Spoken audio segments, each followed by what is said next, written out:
അധ്യായം 45. അപ്പോൾ ചുറ്റും നിൽക്കുന്നവരുടെ മുമ്പിൽ തന്നെത്താൻ അടക്കുവാൻ വഹിയാതെ എല്ലാവരെയും എന്റെ അടുക്കൽ നിന്ന് പുറത്താക്കുവീൻ എന്ന് യോസേഫ് വിളിച്ചു പറഞ്ഞു. ഇങ്ങനെ യോസേഫ് തന്റെ സഹോദരന്മാർക്ക് തന്നെ വെളിപ്പെടുത്തിയപ്പോൾ ആരും അടുക്കലുണ്ടായിരുന്നില്ല. അവൻ ഉച്ചത്തിൽ കരഞ്ഞു.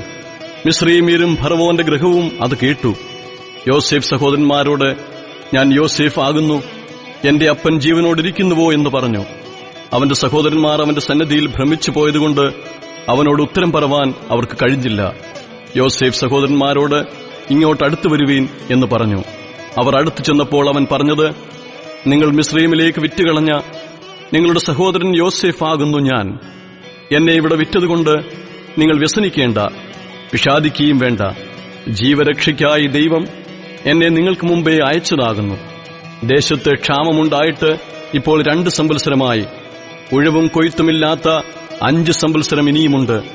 ഭൂമിയിൽ നിങ്ങൾക്ക് സന്തതി ശേഷിക്കേണ്ടതിനും വലിയൊരു രക്ഷയാൽ നിങ്ങളുടെ ജീവനെ രക്ഷിക്കേണ്ടതിനും ദൈവം എന്നെ നിങ്ങൾക്ക് മുമ്പേ അയച്ചിരിക്കുന്നു. ആകയാൽ നിങ്ങളല്ല, ദൈവമത്രേ എന്നെ ഇവിടെ അയച്ചത്. അവൻ എന്നെ ഫറവോന് പിതാവും അവന്റെ ഗൃഹത്തിനൊക്കെയും യജമാനനും മിസ്രയീം ദേശത്തിനൊക്കെയും അധിപതിയുമാക്കിയിരിക്കുന്നു. നിങ്ങൾ ബന്ധപ്പെട്ട് എന്റെ അപ്പന്റെ അടുക്കൽ ചെന്നവനോട് പറയേണ്ടത് എന്തെന്നാൽ, നിന്റെ മകനായ യോസേഫ് ഇപ്രകാരം പറയുന്നു, ദൈവം എന്നെ മിസ്രയീമിനൊക്കെയും അധിപതിയാക്കിയിരിക്കുന്നു.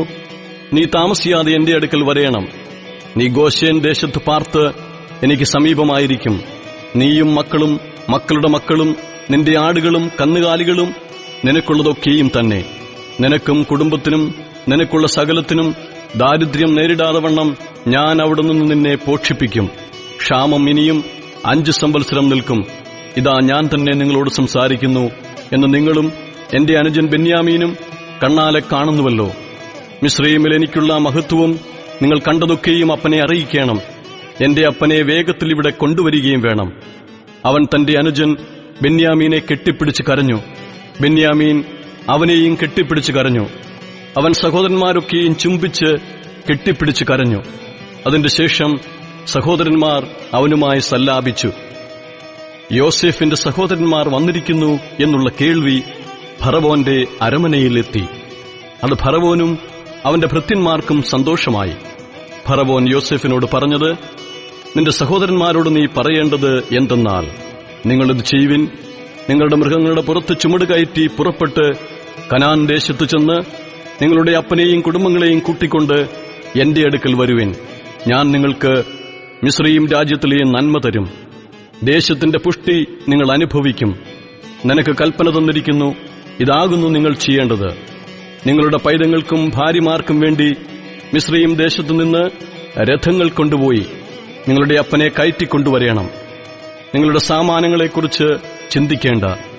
മിസ്രയീം ദേശത്തെങ്ങുമുള്ള നന്മ നിങ്ങൾക്കുള്ളതാകുന്നു. ഇസ്രായേലിന്റെ പുത്രന്മാർ അങ്ങനെ തന്നെ ചെയ്തു. യോസേഫ് അവർക്ക് ഫറവോന്റെ കൽപ്പനപ്രകാരം രഥങ്ങൾ കൊടുത്തു. വഴിക്ക് വേണ്ടുന്ന ആഹാരവും കൊടുത്തു. അവരിൽ ഓരോരുത്തന് ഓരോ വസ്ത്രവും, ബെന്യാമീനോ 300 വെള്ളിക്കാശും 5 വസ്ത്രവും കൊടുത്തു. അങ്ങനെ തന്നെ അവൻ തന്റെ അപ്പന് 10 കഴുതപ്പുറത്ത് മിസ്രയീമിലെ വിശേഷ സാധനങ്ങളും 10 പെൺകഴുതപ്പുറത്ത് വഴിച്ചെലവിന് ധാന്യവും ആഹാരവും കയറ്റി അയച്ചു. അങ്ങനെ അവൻ തന്റെ സഹോദരന്മാരെ യാത്രയയച്ചു. അവർ പുറപ്പെടുമ്പോൾ നിങ്ങൾ വഴിയിൽ വെച്ച് ശണ്ട കൂടരുതെന്ന് അവരോട് പറഞ്ഞു. അവർ മിസ്രയീമിൽ നിന്ന് പുറപ്പെട്ട് കനാൻ ദേശത്ത് അപ്പനായ യാക്കോബിന്റെ അടുക്കലെത്തി. അവനോട്, യോസേഫ് ജീവനോടിരിക്കുന്നു, അവൻ മിസ്രയീം ദേശത്തിനൊക്കെയും അധിപതിയാകുന്നു എന്ന് പറഞ്ഞു. അപ്പോൾ യാക്കോബ് സ്തംഭിച്ചുപോയി. അവർ പറഞ്ഞത് വിശ്വസിച്ചതുമില്ല. യോസേഫ് തങ്ങളോട് പറഞ്ഞ വാക്കുകളൊക്കെയും അവർ അവനോട് പറഞ്ഞു. തന്നെ കയറ്റിക്കൊണ്ടുപോകുവാൻ യോസേഫ് അയച്ച രഥങ്ങളെ കണ്ടപ്പോൾ അവരുടെ അപ്പനായ യാക്കോബിന് വീണ്ടും ചൈതന്യം വന്നു. മതി, എന്റെ മകൻ യോസേഫ് ജീവനോടിരിക്കുന്നു. ഞാൻ മരിക്കും മുമ്പേ അവനെ പോയി കാണും എന്ന് ഇസ്രായേൽ പറഞ്ഞു.